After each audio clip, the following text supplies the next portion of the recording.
és tão parva, és muito parva. É assim que ela me trata.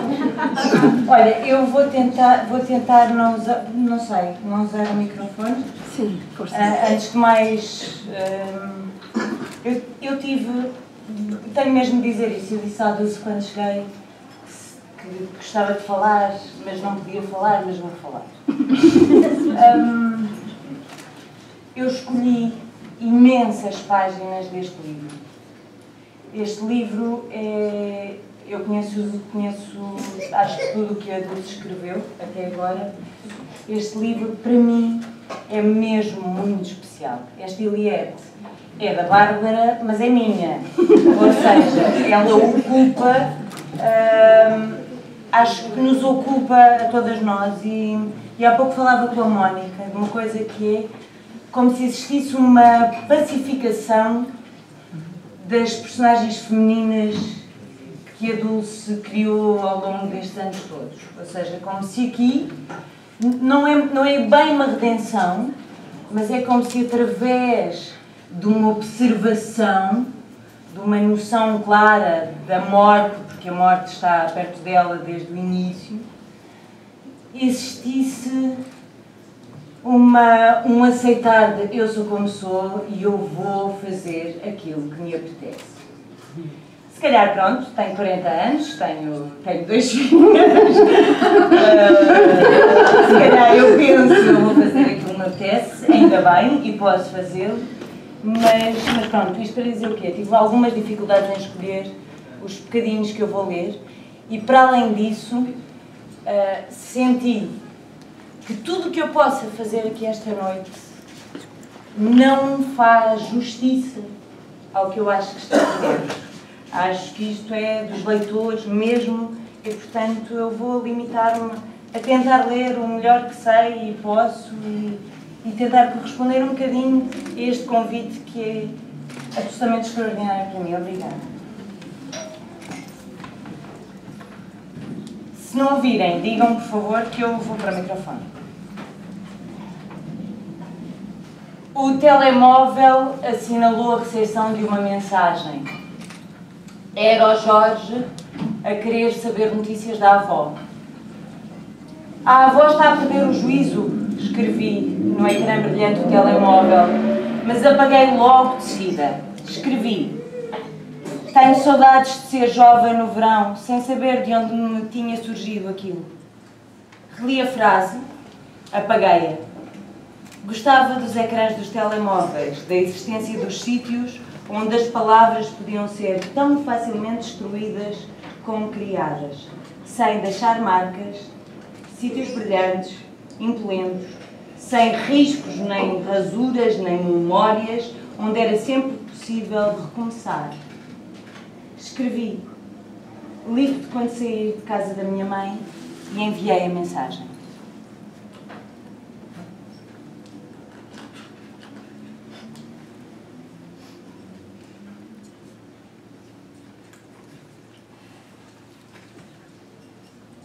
A dor de ter perdido um filho serviu à tua avó como desculpa para tudo, seguiu a mamãe.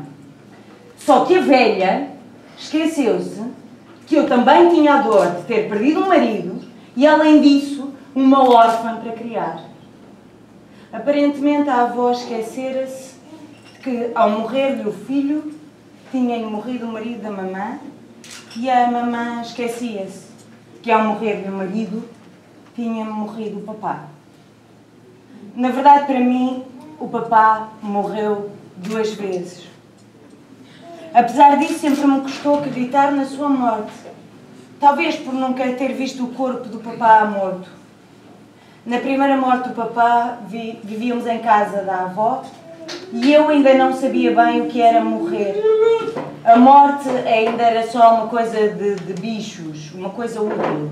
As galinhas da capoeira eram degoladas para que pudéssemos comer cães. As moscas e as melgas levavam com inseticida para não nos incomodarem com os zumbidos e para não nos picarem umas e não pousarem comida às outras. As lesmas eram esborrachadas por serem nojentas e esburacarem as folhas das couves e das árvores. Eu não sabia que as pessoas também podiam morrer, nem isso fazia sentido, já que a morte das pessoas não serviria para nada. Tinha anoitecido. Estava com a mamã, a avó e o Sr. Pereira na sala de jantar. Víamos os Jogos Sem Fronteiras na televisão quando tocaram à porta. Acabaram de jantar, a mamãe e a avó haviam levantado a mesa, deixando, no entanto, a toalha posta e o prato do papá. Os afazeres da Revolução atrasavam frequentemente o papá.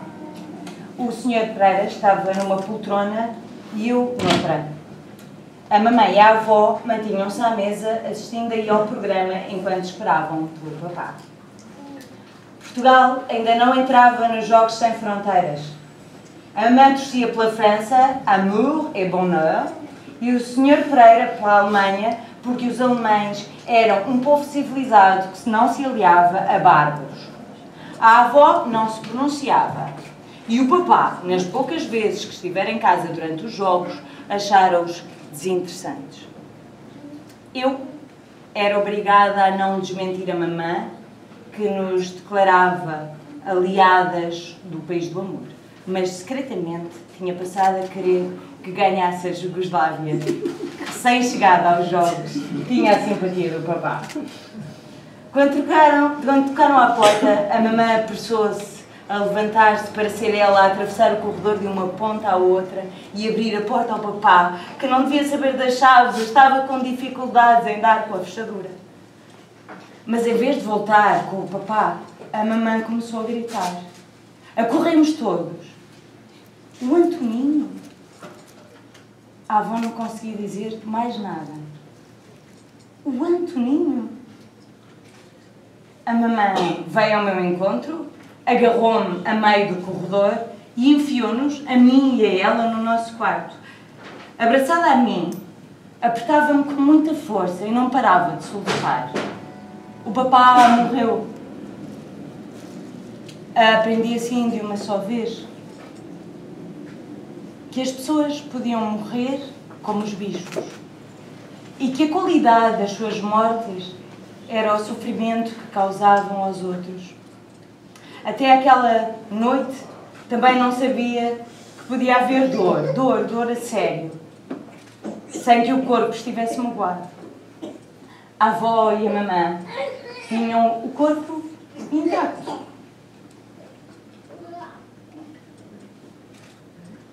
Mas choravam mais do que eu chorara quando caía no quintal e bati com a cara na minha ilha de cimento, partindo os dentes de leite da frente. Ou da vez em que puxei o rabo do bardinho com tanta força que ele me arranhou bem fundo no sítio da minha cicatriz no braço. Naquela noite, a morte tinha-nos vindo bater à porta e ali estava ela, ao fundo do corredor, a ensinar-nos dores novas. Avisei-a, antes de a mamãe me empurrar para o quarto e de nos fechar lá dentro. Com a porta da rua aberta, o luar lá fora desenhava a silhueta de dois homens com cabelos e calças parecidos com os do papá, emoldurados pela ombreira da porta, como se o papá estivesse desdobrado naquelas duas sombras antes de desaparecer para sempre. A mamãe explicou mais tarde que dois camaradas do papá vieram avisar que ele tivera um acidente. O Ford Taunus despistara-se na marginal, na curva de móvel. Ou então foi o avô, a avó ou o Sr. Pereira que me explicaram, porque nessa altura a mamã só chorava. Não saias daqui, disse, quando ouvirmos o barulho da porta da rua a fechar-se. A mamã foi ter com a avó e o Sr. Pereira e eu fiquei sozinha no quarto sem entender os choros, as vozes e os gritos deles. Pareceu-me que ficaram horas naquilo, mas devem ter sido minutos. Apesar da mamã, a avó e o Sr. Pereira nunca terem querido falar da morte do papá, as minhas recordações dessa noite coincidiam com as deles até eu ter ficado sozinha no quarto. Mas a partir desse momento, a minha memória desencontrava-se irremediavelmente a deles. Ter ficado sozinha no quarto, sabendo que o papá estava morto, ainda que não soubesse o que era estar morto, não só dilatara os segundos em horas, como me apagara 3 dias da minha vida.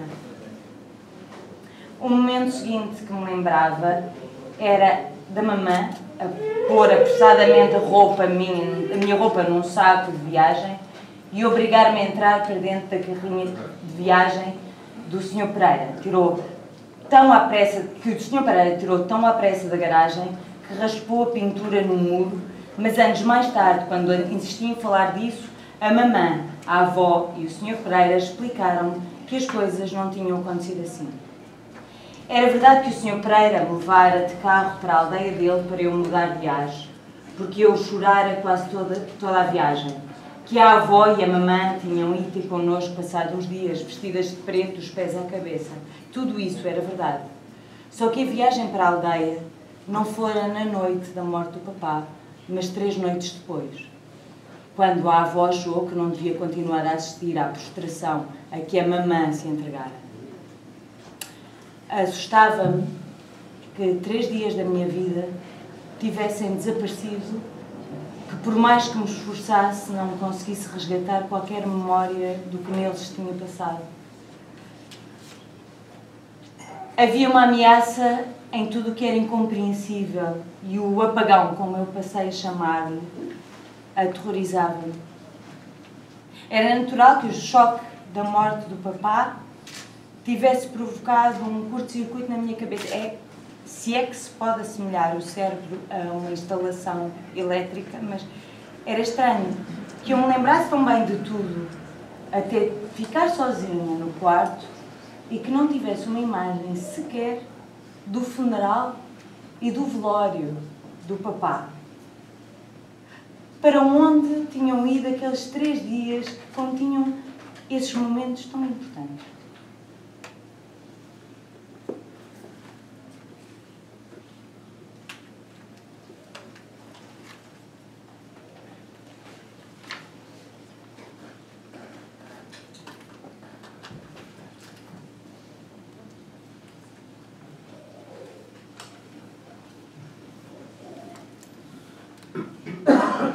O retângulo de luz que surgia no muro escuro de persianas e cortinas fechadas mostravam um casal jovem, os novos proprietários, com certeza, numa sala vazia. E eu tornei-me espectadora de um filme projetado apenas para mim. Um filme mudo, mas a cores. O homem esticava uma fita métrica e tomava apontamentos num caderno que colocava sobre a coxa. Ficava cômico no frágil equilíbrio de pernalta. A mulher mexia sensualmente as ancas como se dançasse uma kizomba ao mesmo tempo que caminhava em direção ao homem. Dançava tão bem que eu não conseguia desviar os olhos dela. Era poderoso o corpo daquela mulher a dançar. Quando chegou ao pé do homem, ele pousou o bloco no chão, agarrou-o pela cintura e puxou-o para o meio da sala. Dançaram agarrados, lentos, cada vez mais lentos. Inesperadamente a mulher soltou-se e correu para fora do enquadramento. A minha experiência como de leitora de fotonovelas da mamã levou-me a pensar numa intriga sentimental.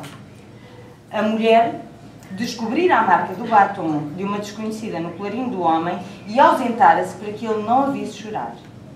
As heroínas das fotonovelas choravam sempre às escondidas. O homem ficou parado no meio da sala, mas em vez de olhar para o sítio para onde a mulher desaparecera, olhava para fora do apartamento. Passados... Desculpem. Passados uns instantes, não havia dúvida. Olhava para mim. Exatamente. Pareceu-me reconhecê-lo. Se não estivesse a ouvir as gargalhadas do Jorge na sala, eu seria capaz de jurar que era o Jorge quem estava na fenda luminosa do muro negro a olhar-me jovem do outro lado do tempo. E se aquele era o Jorge, então a mulher que saíra precipitadamente da sala deveria ser eu. Eu estaria agora escondida num sítio qualquer da casa a chorar, à espera que o Jorge fosse atrás de mim. Mas em vez de fazer isso, ele ficara parado no meio da sala a tentar perscrutar no futuro. Vai ter comigo, apeteceu-me gritar-lhe. Não me deixes ficar sozinha a chorar no passado. Talvez o homem do prédio em frente não fosse o Jorge. Talvez nem sequer estivesse a ver-me. Talvez aquilo fosse mesmo um filme e ele se mantivesse estático porque chegara ao intervalo.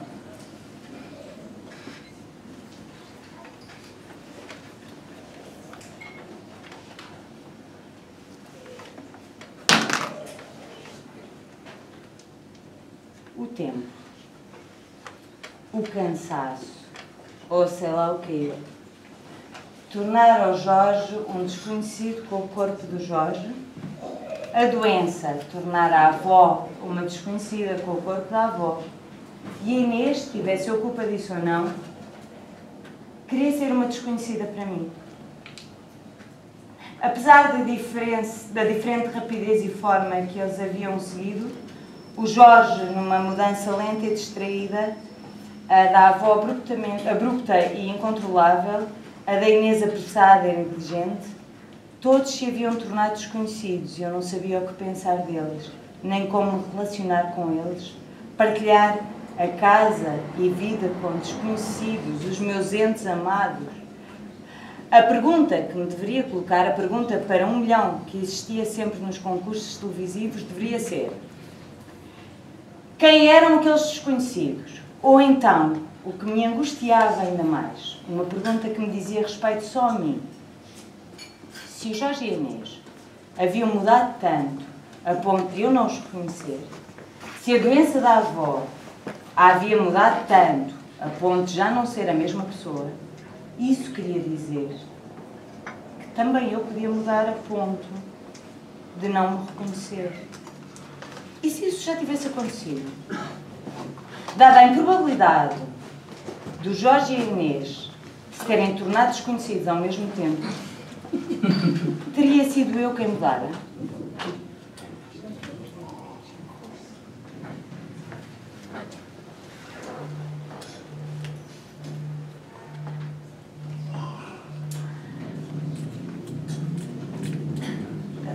De pé, no duche, contraindo cada músculo do meu corpo, empunhei o chuveiro contra a minha cabeça, esperando que a água quente acalmasse o meu corpo e eu pudesse ordenar as ideias.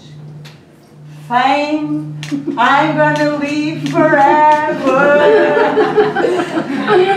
Já me esquecera do futuro eterno da canção, mas não me esquecia do futuro que o Duarte me acabava de prometer.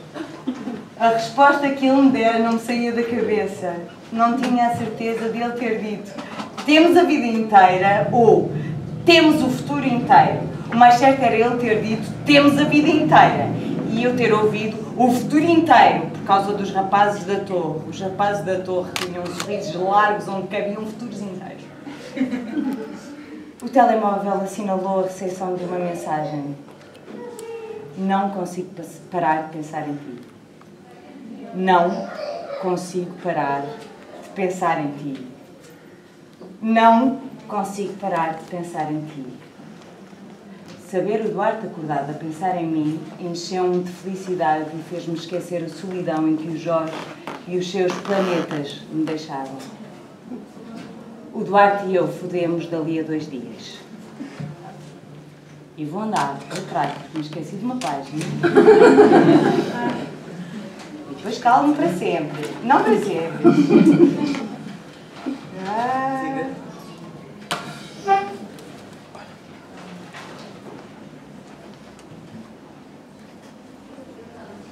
Que eu não encontro.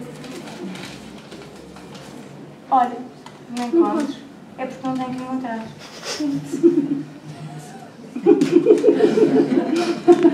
É porque não tenho que encontrar.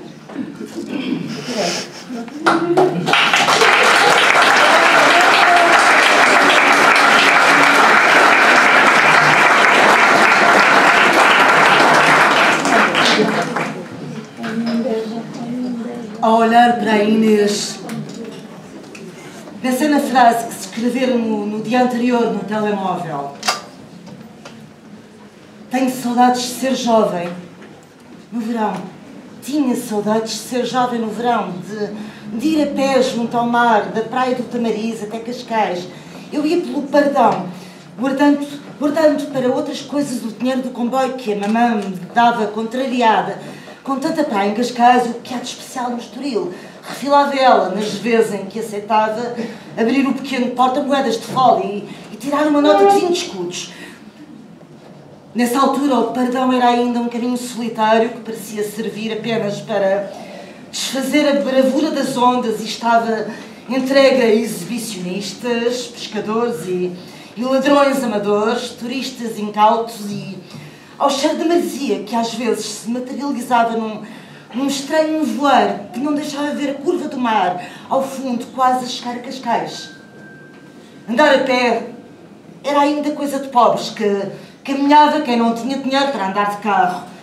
E os ladrões que por lá andavam ainda não eram profissionais, que ninguém se profissionalizava a roubar em sítios quase desertos. Os ladrões de então esperavam pelos turistas incautos com a mesma paciência com que na borda do Pardão, junto das suas canas de pesca, os pescadores mais persistentes do que os Jorge esperavam por um puxão no fio lançado ao mar. O Pardão não tinha ainda cafés, nem lounges com puffs, nem sunsets bars. O Pardão era só o Pardão. E o pôr-do-sol era só o pôr-do-sol. Ainda não era o acontecimento celebrado e partilhado em milhares de fotografias. Nessa altura, tudo me podia acontecer. Eu era já uma mulherzinha e os homens com que me cruzava gostavam do meu cabelo comprido à Cindy Crawford. Um cabelo escuro, forte e sedoso como os dos anúncios de televisão. Um chamariz enganador. Os homens desinquietavam-se com a beleza do meu cabelo para logo se desiludirem com as minhas feições. Não que eu fosse uma rapariga feia, mas a mediania ainda era menos excitante do que a fialdade. Seriam poucos os que não se desiludiam com a minha pele, que não chegava a ser morena, mas também não era branca, uma pele amarelada, baça, com o meu nariz adunco, de abas largas, com os meus olhos amendoados, cujo desenho banal me dava um olhar desmaiado. Mesmo assim, os homens metiam-se comigo. E eu sentia-me culpada ao ter ido a pé pelo Pardão. Desrespeitava os ensinamentos da avó e as ordens da mamãe. E por isso tinha de me sujeitar ao que os homens me diziam. Mas à culpa logo sobrevinha o alívio. Porque o pior de tudo seria os homens não se meterem comigo. Que quereria dizer que havia qualquer coisa errada em mim. Ainda que me assustasse o desejo que turvava os olhos daqueles homens, alguns tão velhos quanto o papá seria se não tivesse morrido. Senti-me aliviada ao ouvi-los dizer o que queriam fazer comigo. Aliviada e culpada. E tanto mais culpada, quanto mais aliviada. Quando entrei na casa dos 30, a mamãe não tardou em implicar com o meu cabelo. Foi numa festa de anos das miúdas, não me lembro de qual delas. Já não tens idade para cabelos tão compridos. Fica a parecer uma crina, disse-me. A mamãe, com o seu cabelo ainda enrolado para dentro como o da doutora Ellen, do espaço 1999. E passados uns anos, o Jorge, quando nos preparávamos para ir a uma reunião que nos informaria de um timeshare no Algarve. Talvez o cabelo tão comprido já não seja a melhor opção. E finalmente a Inês. As mães das minhas colegas não usam o cabelo tão comprido. Chegou então o dia em que o meu cabelo, à Cindy Crawford, ficou feito num montinho no chão do cabeleireiro junto à fábrica dos bolos que, ao sábado à noite, os vendia clandestinamente através de um pequeno postigo. Parecia haver quase um sadismo, uma satisfação com que o cabeleireiro me cortava o resto da juventude que eu tanto queria preservar. E que, ao contrário do cabelo, não voltaria a crescer. Não contente com isso, o cabeleireiro ainda se atreveu a aconselhar-me a fazer madeixas. A partir de certa idade, todas as mulheres são louras. Disse sorridente. E eu... vai-te foder. Que traduzir um cordial hoje não vai poder ser. Ao contrário da Milena, nunca conseguia dizer palavrões, ainda que os pensasse. Muitas vezes me apetecesse dizê-los. Senti-me lacrimejar, desculpei-me com uma alergia súbita ao laque e nunca mais voltei àquele cabeleireiro.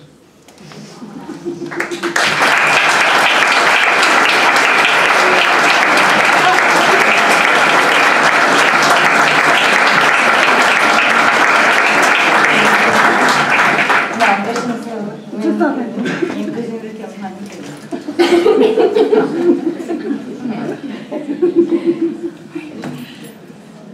Com o casaco já vestido, debrucei-me sobre a avó para lhe dar um beijo, esperando ouvir as palavras com que sempre me entregava à vida. Fica com Deus. Mas pela primeira vez, a avó não os disse, o que me desassossegou bastante. A avó já tinha deixado de dizer e de fazer muitas coisas, mas aquilo era diferente. Eram as palavras amuleto. Eu ficaria desprotegida a partir dali, estaria no mundo por minha conta e risco. De pé, em frente à avó, tentando salvar-me, tentando salvar um tempo que há muito sabia ter acabado, ouvi-me dizer: fica com Deus. Demorei a afastar-me, na esperança de que a avó regressasse do Nhures onde estava para se despedir de mim, como sempre o fizera. Em vez disso, a avó disse: cuida do Sagrado Coração. Cuida do quê? Perguntei. Mas a avó não disse mais uma palavra.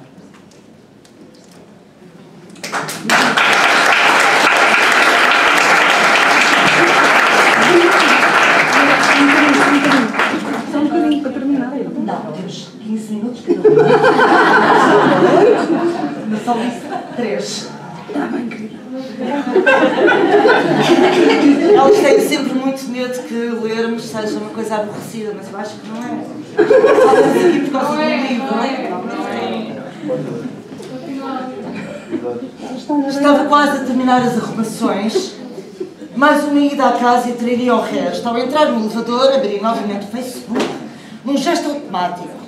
O Jorge não reagira ao meu post, nem ao meu comentário em contrapartida.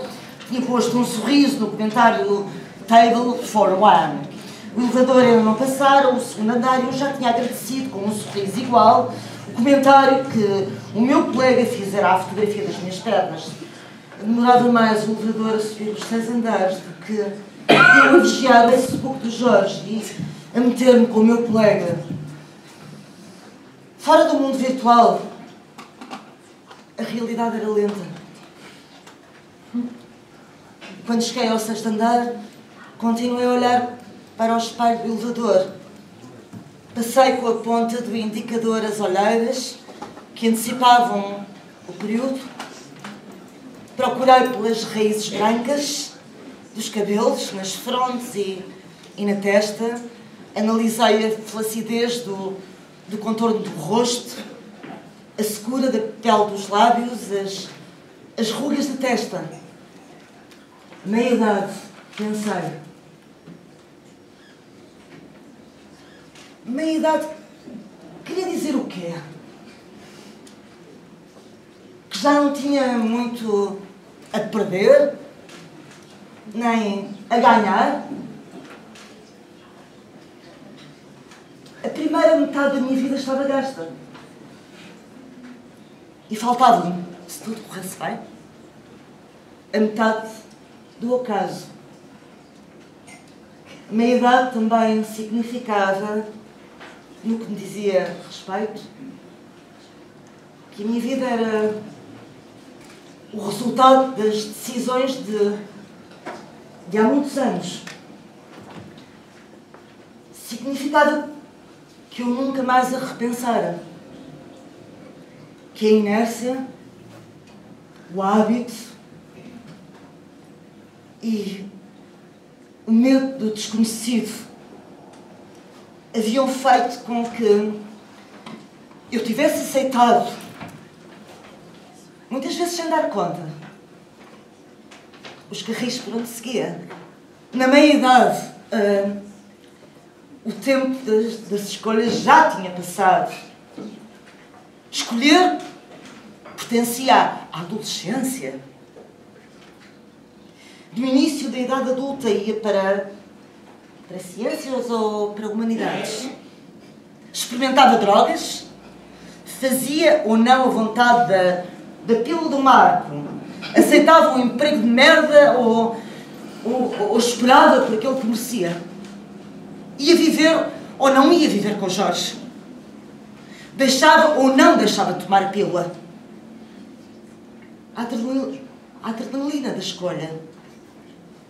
A angústia da tomada de decisão pertencia a um passado remoto.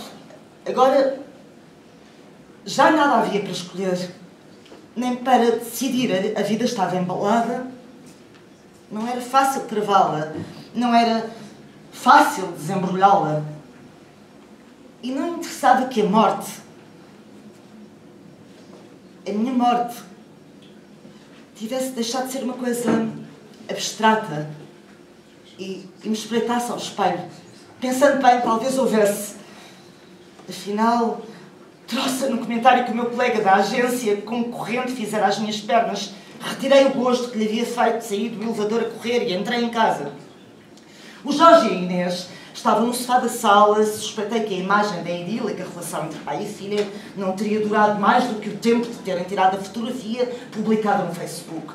Teriam estado no sofá a maior parte do tempo, cada um no seu canto, cada um entretido com o seu telemóvel e com os seus auriculares como os ouvidos, com o volume baixo. A televisão estava sintonizada num canal de notícias que repetia o debate da noite anterior, enquanto na barra inferior do ecrã deslizava a pergunta: deve o Reino Unido virar as costas à Europa?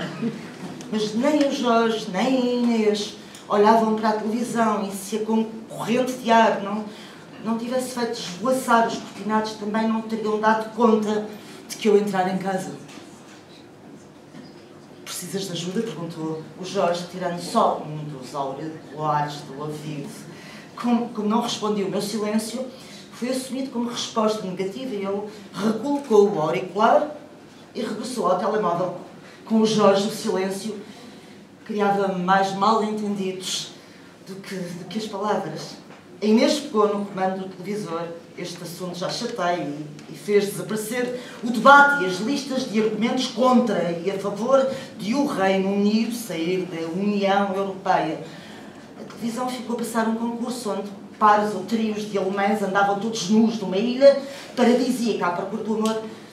Abria o WhatsApp e segui pelo corredor.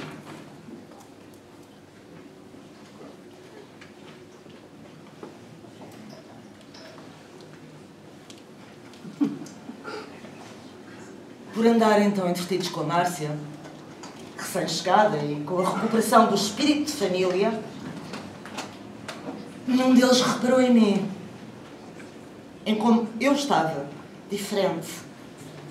Ao princípio, orgulhava-me por ter passado a existir para além deles e ser capaz de lhes esconder isso. Mas não tardei a sentir irremediável e miseravelmente só, já que a mentira seguia obrigatoriamente a solidão. Nenhum deles comentava a maneira com mais cuidado e provocante como passei a vestir-me, o ter-me inscrito no ginásio, a melhor disposição, a segurança que agora exibia. Nenhum deles reparara que estava a operar-se em mim uma mudança maior e mais substancial do que aquela que ocorrera na Márcia. Que eu me ausentava do meu lugar e que, ao contrário da Márcia, não poderia regressar, porque ninguém poderia regressar quando passava um jantar de família a pensar que tinha de enviar uma mensagem a um desconhecido para confirmar o encontro na suíte Vênus, que tinha de pagar um hotel com dinheiro vivo, usar roupas discretas, levar óculos escuros e uma muda de roupa interior. Ninguém regressava a uma família quando mentia tão descaradamente como eu menti na véspera da primeira vez que furi com um desconhecido. Ninguém poderia regressar a uma família quando o coração se arremessava contra o peito e a respiração se entrecortava ao confirmar, na presença de todos, o encontro para o dia seguinte. Nessa altura, nenhum deles me prestou atenção, ninguém quis segurar-me. Ao falar-lhes das lições de Kroll, limitaram-se a exibir o sorriso piedoso com que, em geral, acolhiam as minhas ideias ou os meus temas de conversa. Já perdi 2 quilos, acrescentei, e o silêncio geral tornava óbvio que eu nunca fora, nunca quisera ser, ou nunca soubera ser, o centro de uma conversa, muito menos o tema de uma conversa. Tinham reparado muito poucas vezes em mim. E sempre para dizerem coisas desagradáveis, como quando entenderam que chegara a altura de eu não usar o cabelo comprido. Deixei de querer que reparassem em mim, que me vistoriassem. Não fosse isso resultar em comentários que me fariam passar a ter vergonha de outras coisas e acabar por perdê-las, como quando referiram a solita propósito de eu ainda usar calções curtos no verão, e eles não faziam apenas reparos ao meu corpo, também davam a entender que eu devia ser mais proativa no trabalho, tratar a mamãe mais carinhosamente, ser mais simpática com os empregados das lojas, para que eles deixassem de me prestar atenção. Eu protegia-me cada vez mais. Durante as conversas, no meu deve haver tudo, deve haver tudo. E era verdade, havia tudo. E a prova estava ali. O meu telemóvel, a vibrar no bolso das calças, assinalando a mensagem de um desconhecido, um homem simples e vulgar, disse-me que acabara de se vir a pensar em mim. E eu, aproveitando uma ida à cozinha para lavar os pratos sujos, respondi que fizeram o mesmo. E ainda acrescentei que estava ansiosa para que ele me fodesse. Tomei metade de um Zolpidem para ter a certeza de que já teria adormecido quando o Jorge fosse para a cama. Estava tão ansiosa que o comprimido não fez efeito e ainda não dormia quando o Jorge se deitou. Amanhã vai chover. Disse-me, por pouco, não comecei a chorar. Como é que eu podia ter um encontro marcado com um desconhecido da suíte Vênus quando o Jorge se preocupava se eu apanhava chuva?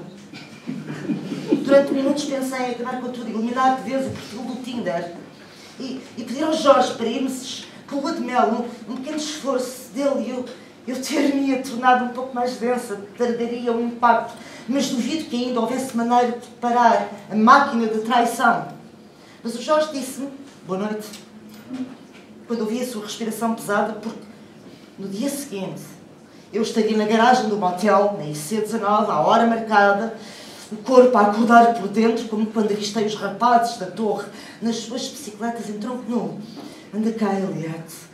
Tudo podia acontecer e tudo aconteceu. Recebi uma mensagem do telemóvel a avisar que o tempo se esgotaria dali a 15 minutos se eu queria renovar.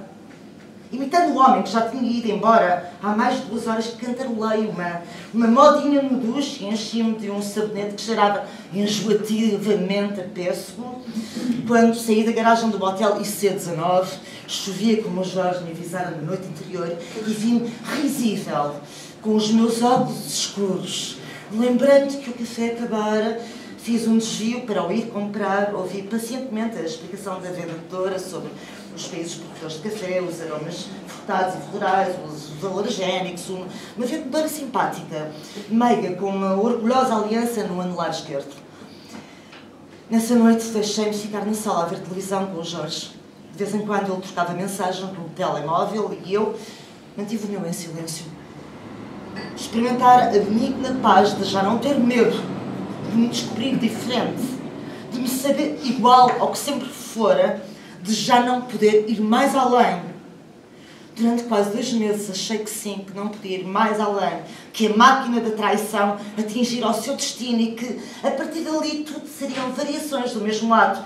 Mas a consciência do que sentira naquele dia, de todo o trajeto até aquele dia e para além daquele dia, só veio depois.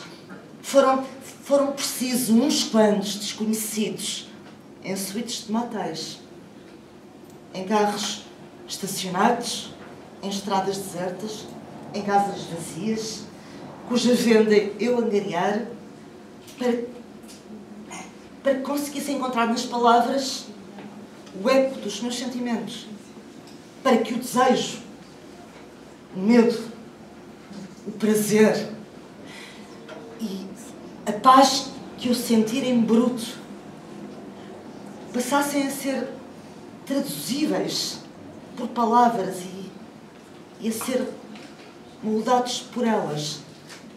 Julguei-me então mais sólida, mais densa. O que se sente é volátil. Pouco ou nenhum corpo tem, como o ar.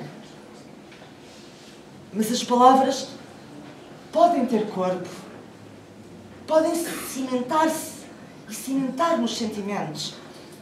Foi essa a ilusão que tive à medida que elas surgiam a explicar tudo e a fazer-me sentir-me poderosa. Entretanto, foder com outros homens. Foder a sério. E não apenas na minha cabeça. Também exigia mentiras e a sério. Agora o que eu fazia, por onde andava, podia ser testemunhado por outros. Não acontecia apenas na minha cabeça e no meu telemóvel. Revelei-me surpreendentemente ágil a suprir a nova necessidade. Apercebi-me desde logo de que a melhor mentira não era a que imitava a verdade, mas a que continha a impressão da verdade. Tenho a certeza, diz um neurologista da avó, que o neurologista da avó saberia explicar como o meu cérebro adquirira a notável capacidade de engendrar desculpas e mentiras. Se eu fizesse uma ressonância magnética, talvez se detectassem alterações no meu cérebro, como se detectaram os pontos brancos nas ressonâncias da avó. E o neurologista falaria de uma nova praxis, como falou no caso da avó. O meu cérebro deixara de se interessar pelo que comumente se entendia por verdade, deixara de valorizar a diferença entre histórias criadas e acontecidas e passara a sobrepor-se às histórias inventadas por Deus, o destino, as cartas astrais, o que se quisesse chamar. Eu tenho a certeza que o neurologista das consultas a 100 euros teria falado do córtex e do hipotálamo, palavras e mais palavras deambulantes que a avó, a tentar descobrir-lhes sentido, condensaram na pergunta que lhe fez. O senhor doutor está a dizer-me que eu estou a ficar tola? Que eu condensaria numa pergunta. O senhor doutor está a dizer que eu estou a ficar puta? Se houvesse uma segunda consulta, talvez perguntasse por mais 100 euros. O senhor doutor está a querer dizer que não posso reinventar? Que estou condenada a ser o mesmo poema? Ainda que 1000 vezes o rasure para que lhe mantenha o sentido e propósito? O mesmo poema à procura da palavra em falta que o eternize? Puta. Seria uma puta. Mesmo que uma ressonância magnética nada revelasse, mesmo que o Jorge não existisse, os que me soubessem a foder com desconhecidos chamar-me-iam puta. Condenar-me-iam por ser mulher e comportar-me como se gostasse de sexo. Não importava que não fosse essa a principal razão porque fodia com desconhecidos. Uma mulher que gostasse de foder era uma puta. Eu seria uma puta. Como a Milena Flora, quando começou a ser bem-sucedida enquanto advogada, as mulheres decentes não gostavam de sexo. As mulheres decentes não eram bem-sucedidas nos cargos destinados aos homens. As mulheres não estavam biologicamente programadas para serem bem-sucedidas nos cargos destinados aos homens. E por isso o poder a que certas mulheres acediam resultado de terem sacrificado, de se terem sacrificado sexualmente. As mulheres não estavam biologicamente programadas para gostarem de sexo. Logo, começou a ganhar poder, a Milena passou a ser, para os colegas, a Lewinsky, passou a ser uma puta. Quer que eles e a maldadezinha deles se fodam, dizia ela, subindo cada vez mais alto por entre a vozaria, como os foguetes das festas do mar. Eu permaneci insegura. Rentinha ao chão, à sombra do seio familiar, tentando cumprir esforçadamente o que todos esperavam de mim. Empregada por conta de outra, temente a um Deus em que não acreditava, respeitadora de tradições tantas vezes sem sentido, tantas vezes cruéis, e afinal não foi preciso mentir muito. Durante aqueles quase 2 meses, mesmo sem a técnica do Jorge, que não era Jorge, nada me teria denunciado. Esse Jorge foi um dos meus engates mais desinteressantes, mas adorei a técnica dele. Consistia em dar aos parceiros o nome do cônjuge. Matam-se 2 coelhos de uma cajadada. Evita-se a perigosa troca de nomes e a traição. Não é bem uma traição. É como se continuássemos a foder com quem está à nossa espera em casa no final do dia. Tudo me irritou nele. A pressa, o cheiro, a transpiração com que chegou o cuspe que, ao falar, se acumulava nos cantos dos lábios, a basófia, a cajadada e os coelhos, a cobarde lamechice de querer pensar que fodia sempre com a esposa, que esperava. Mas a partir dele, os meus engados passaram a ser Jorge e eu passei a ser a Ana, a Isabel, a Paula, a Cláudia. O Jorge, o meu Jorge.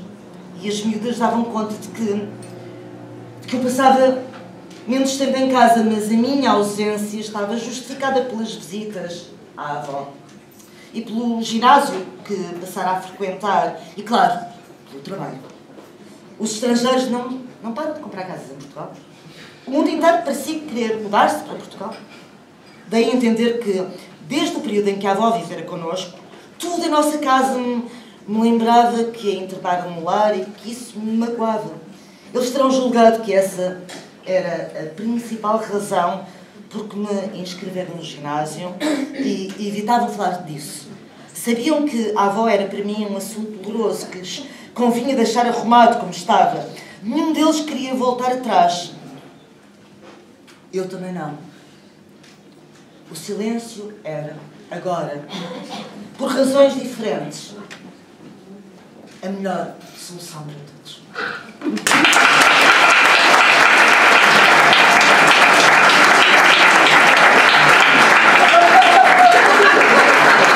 Vocês vão ler o livro todo?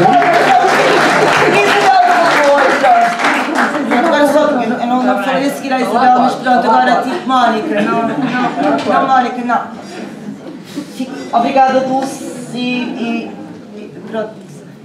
Eu tenho uma personagem da Dulce, esta Eliette, aquilo que eu senti nesta Eliette, e a Isabel também disse, foi como se de alguma forma há qualquer coisa diferente neste livro em relação aos livros da Dulce, aos anteriores, e há uma espécie aqui de uma redenção. É como se nestas personagens, estas várias mulheres que existem aqui, são muitas, eu sentisse e visse uma redenção de todas as outras personagens, de todas as outras mulheres que vieram dos livros anteriores. E pronto, e há aqui, a Violeta para mim é uma personagem muito importante, e há aqui a Violeta Aliette.